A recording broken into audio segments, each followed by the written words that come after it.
TV 10 Weekender episode, maybe 13, I don't know, maybe, could be, brought to you by Outlaw Distillery. Outlaw Distillery, save a horse, drink an outlaw. That's not their slogan, but god damn it, it should be. And also brought to you by other fine sponsors I'll get to later in this thing here, and what's coming up, or what's already happening. What should you be watching? What should you be checking out this weekend? First and foremost, The Studio. Seth Rogen's comedy on Apple TV Plus is just fucking hilarious. And I just shudder to think how real it is about the Hollywood system, but it's excellent. And you will believe in Ron Howard as an actor again on episode 3. Ron Howard has not lost it, not lost that acting edge from whatever the hell the last time he was an actor. Happy Days? He must have done something after Happy Days. I don't know what it was, but anyway. And also, I would urge you to check out Mid-Century Modern on Hulu. It's very much of a throwback sitcom. Nathan Lane and just a cast of comedy killers on this thing, and it's set in a Palm Springs retirement home, and there's pickleball, and all sorts of funny shit happens, and you get to see the late Linda Lavin doing her thing for the last time. Funny show, very funny. I did not expect to even consider liking it, but damn it, it got me.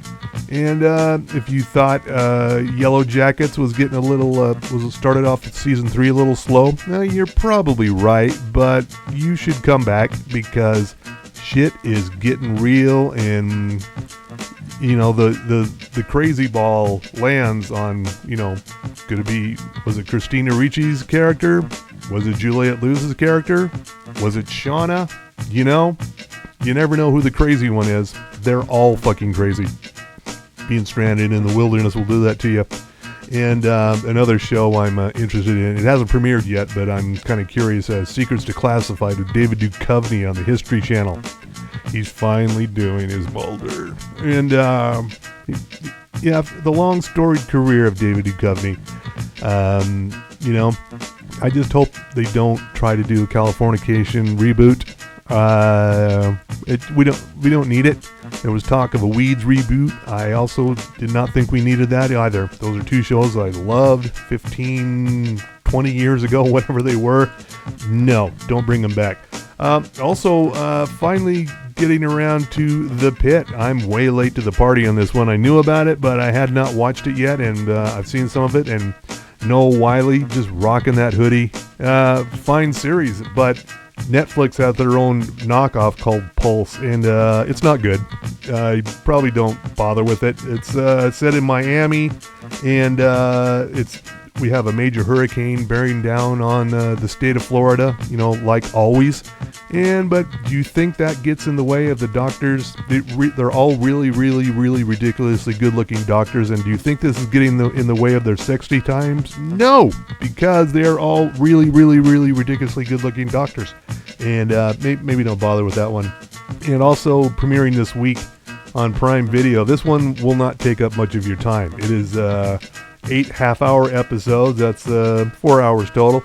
And The Bondsman on Prime Video. Kevin Bacon. He stars as a bounty hunter who's, after getting killed, he gets a deal from the devil. Said, why don't you go be a bounty hunter for me? Go hunt down these escaped demons. Why not? This is a chance to maybe find love along the way, maybe live, laugh, and love, and maybe start a country music career. And I've said this a couple of times, and the joke never seems to land that I think this is the Bacon Brothers origin story. Just underappreciated joke there. I think it's hilarious because I came up with it myself. Coming up this weekend on Saturday, Jack Black hosts Saturday Night Live. I don't think he's been on SNL for 20-something years. He may have been was he a cast member at one point? Was he one of those in and out in a couple of months cast members back in the day? Maybe Tenacious D was on. I don't remember ever seeing Jack Black on SNL, but we'll see how it goes. Also with musical guest Elton John and Brandi Carlile, Utah's favorite singer, as far as I know. They love her here in Utah. And Also out this week, Paddington in Peru. I don't understand the cult of Paddington, but by God, it's here. It's on VOD rent and buy. You should, if you're a Paddington fan, maybe you could contact the TV10 podcast, either Instagram or Facebook or Blue Sky, fuck Twitter, Threads, Gmail, TV10 podcast. Just hit us up, let us know what's the deal with Paddington. Why is it a thing? Why is it the thing? I don't know. And also there's a show I'm quite enjoying, which I didn't think I would. I don't know why. It's a charming little show. It is called Good Cop, Bad Cop on the CW, and I saw a quote from TV Line that said, it's Gilmore Girls meets Twin Peaks, and that, who the fuck came up with that? You should hire me, TV Line. I don't come up with shit lines like that, but it's very funny. It's about, it's set in a small town.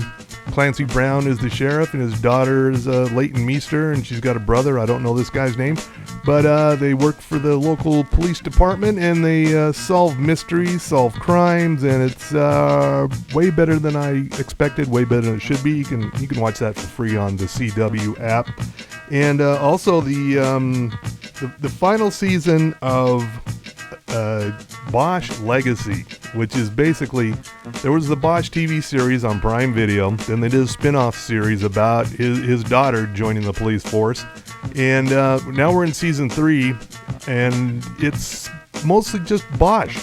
The daughter is like barely in it. Why? This show was supposed to be about the legacy, the daughter, and now Bosch is just pushing her right the fuck off, and this is another Bosch show, and we probably have more coming. There's several from the Bosch expanded universe that the show is just going to go on forever. But if you're going to just make another Bosch show, don't pull a fake out and say it's not about him, because it is about him. And the face is looking a little too smooth there, dude. It's weird. It's weirding me out. Make it stop. And of course, the Righteous Gemstone. Holy fuck! They're going out on HBO and Max. They're going out of their way to be filthy as they possibly can in the season 4 final season. We're gonna make this as filthy as we fucking can, and they are succeeding. Very, very. Daddy needs some floss. Oh my god. And one of these shows, I just recently wrote a column. No big deal. Some of the shows that I like so far in the first quarter actually of 2025. Grosse Pointe Garden Society on NBC and Peacock. Really liking that one.